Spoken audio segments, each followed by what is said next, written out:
बिस्मिल्लाहिर्रहमानिर्रहीम। अस्सलामुअलैकुम। नईम साहब ने रिटायरमेंट के बाद अपने कमरे में एसी लगवा लिया था ताकि वो और उनकी बीवी गर्मी से बच सकें, क्योंकि बेटों ने अपने अपने कमरों में एसी लगवा रखे थे और इनके बिल भी नईम साहब की पेंशन से ही भरते थे। एक महीने बाद जब 2 लाख का बिल आया तो बेटे आग बबूला हो गए। उन्होंने नईम साहब का एसी उतरवा कर बेच दिया और इन्हें खूब बुरा भला कहकर छत पर शिफ्ट कर दिया। रात की तेज गर्मी से नईम साहब और इनकी बीवी की तबीयत बिगड़ गई तो वो रातों रात घर छोड़कर बाहर चले गए। अगले दिन जब वो वापस आए तो पसीने से शराबूर थे। घर आकर जब बैठे तो इनकी सांस बुरी तरह फूल रही थी। बीवी ने परेशान होकर पूछा, क्या हुआ है? तो नईम साहब बोले, बिलाल की माँ, मुझे ठंडा पानी दे दो, बेहतर है लीमू पानी बना दो, दिल को कुछ हो रहा है, लगता है डूब जाऊंगा। बीवी फौरन किचन में गई, लीमू पानी बनाया और इनके सामने रख दिया। पानी पीने के बाद इनकी हालत जरा संभली। गर्मी और पसीने की वजह से इनका ब्लड प्रेशर नीचे गिर गया था।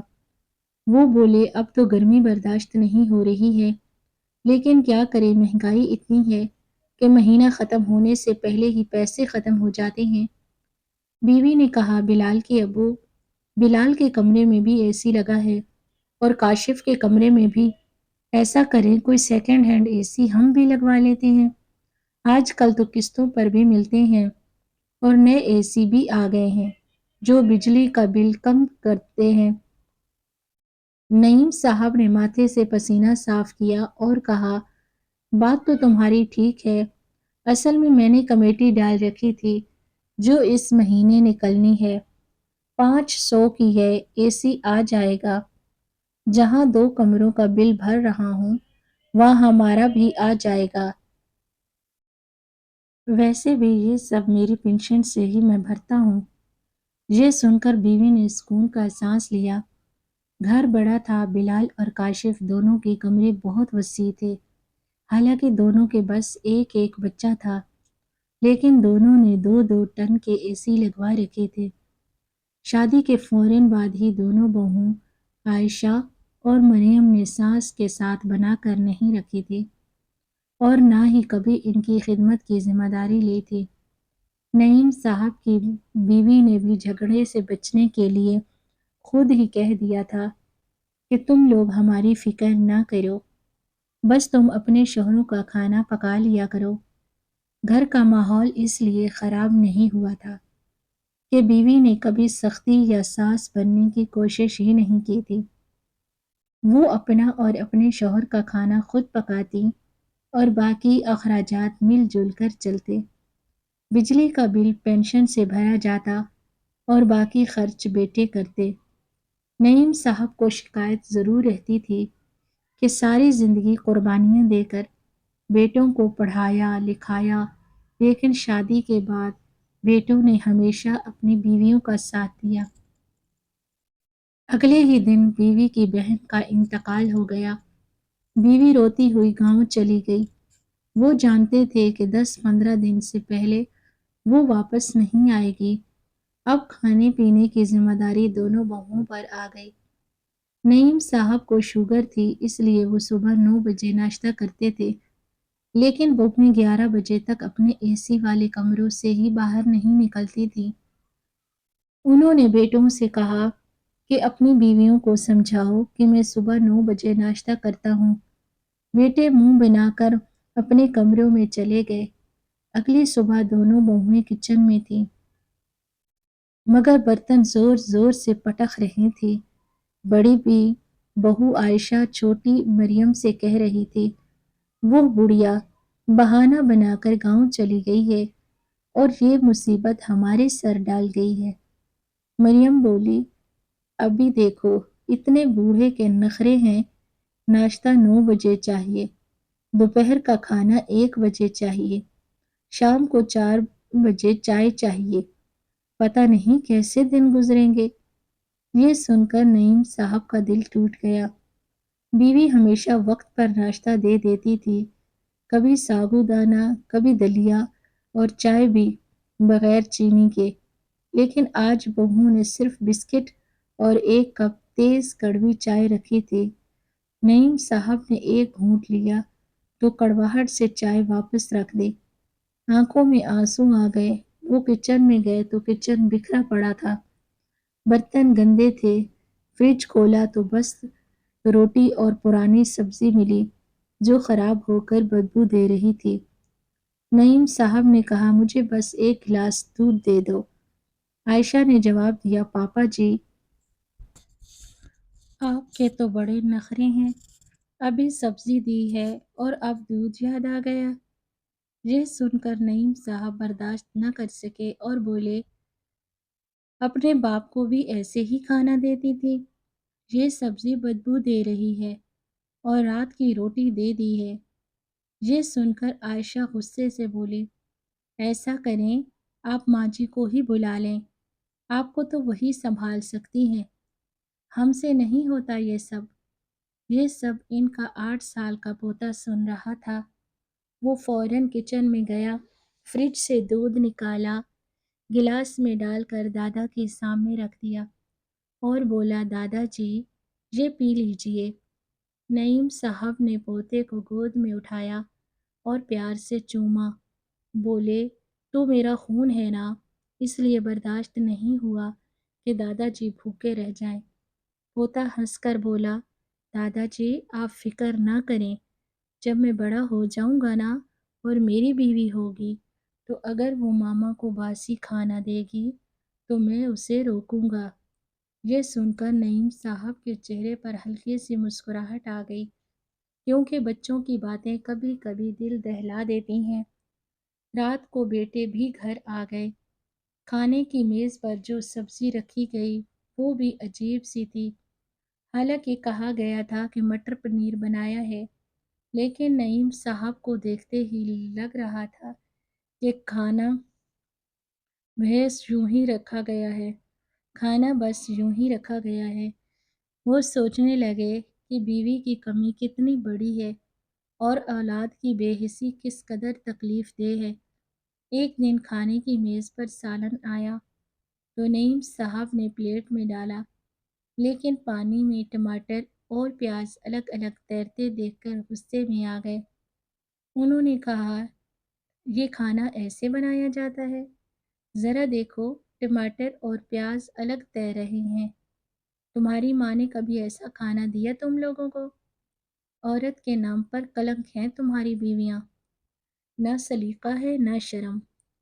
बिलाल ने फौरन बात संभालते हुए कहा, इतना भी बुरा नहीं बनाया। इसने सालन प्लेट में डाला और बेटे के साथ खाने लगा। फिर कहने लगा, पापा, अगर माँ का खाना पकाना आता था, घर साफ रखना आता था, तो इसलिए कि वो ज़्यादा पढ़ी लिखी नहीं थी। ये आजकल की लड़कियां हैं, हायर एजुकेशन हासिल कर लेती हैं, लेकिन घर का सलीका नहीं सीखती। हम भी तो गुजारा कर रहे हैं ना। ये सुनकर नईम साहब मज़ीद बरहम हुए और बोले, तालीम अगर शोहर के बाप के सामने ज़ुबान चलाने से ना रोके और सलीका ना सिखाए तो बेकार है। अनपढ़ तुम्हारी माँ इनसे कहीं बेहतर थी। इसने आज तक मेरे माँ बाप के सामने कभी उफ तक नहीं किया और ना ही ऐसा खाना दिया। शादी से पहले तुम लोग माँ से ज़रा सा भी नमक मिर्च कम ज़्यादा हो जाता था तो गुस्से में कहते थे, माँ, ये क्या किया? थके हारे आते हैं, कम से कम खाना तो ठीक से दिया करें। और आज तुम ये सब आराम से खा रहे हो। ये कहकर वो कुर्सी पीछे धकेल कर खड़े हो गए और बोले, बिलाल, खाने के बाद मेरे लिए दही ले आना। मैं रोटी दही के साथ खा लूँगा। सुबह नाश्ते में मुझे ब्रेड और सादा दूध चाहिए। ब्रेड तुम ले आना, दूध मैं खुद ले लूँगा। और अपनी बीवियों से कहना कि मेरे लिए नाश्ता बनाने की ज़रूरत नहीं है, वो अपने कमरों में बैठी रहें। ये कहकर वो गुस्से से अपने कमरे में चले गए।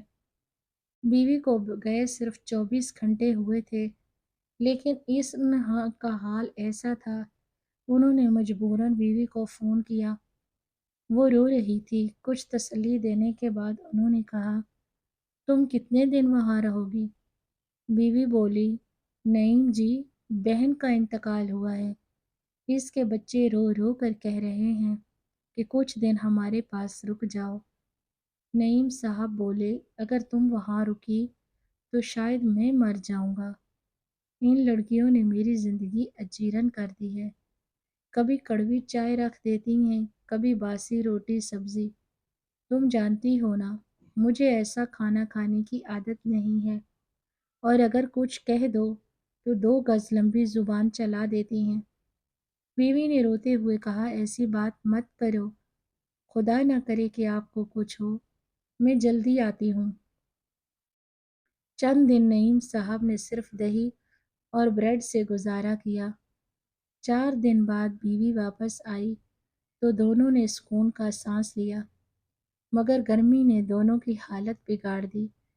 جسم پر دانے نکل آئے تھے۔ بیوی نے کہا، گاؤں میں بھی بہت گرمی تھی، مگر بھانجا اپنے کمرے میں اے سی چلا دیتا تھا تو رات آرام سے کٹ جاتی تھی۔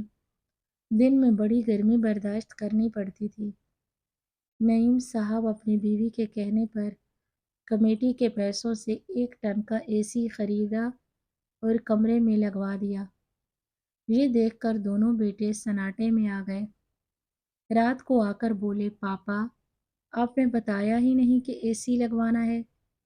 نعیم صاحب بولے، کیوں بتاتا؟ جب میں نے کہا تھا تم دونوں سے تو تم لوگوں نے صاف انکار کر دیا۔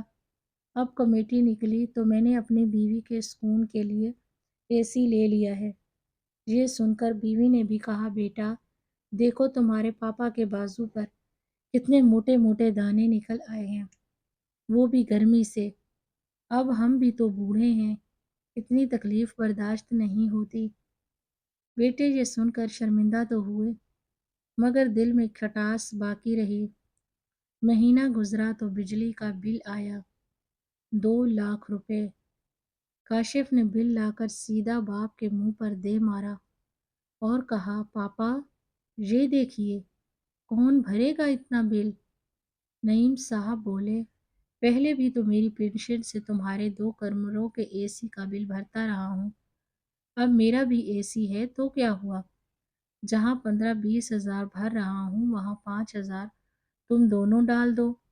بیٹے چیخنے لگے، ہم لاکھوں نہیں کماتے، بچوں کی فیسیں ہیں، خرچے ہیں، ہم 1 پیسہ نہیں ڈال سکتے۔ نعیم صاحب نے سخت لہجے میں کہا، اب سے ہر کوئی اپنا خرچ خود اٹھائے گا۔ بجلی کا بل تم اپنے اپنے کمروں کا دو اور میرا میں خود دوں گا۔ پینشن سے میں اور اپنی بیوی کا گزارا کر لیں گے۔ یہ سن کر دونوں بیٹے بگڑ گئے اور بولے، پھر اپنا الگ انتظام کر لو، گھر چھوڑ دو۔ بات ہاتھا پائی تک پہنچ گئی۔ نعیم صاحب کی بیوی کو بھی دھکا دیا گیا، وہ زمین پر گر گئی۔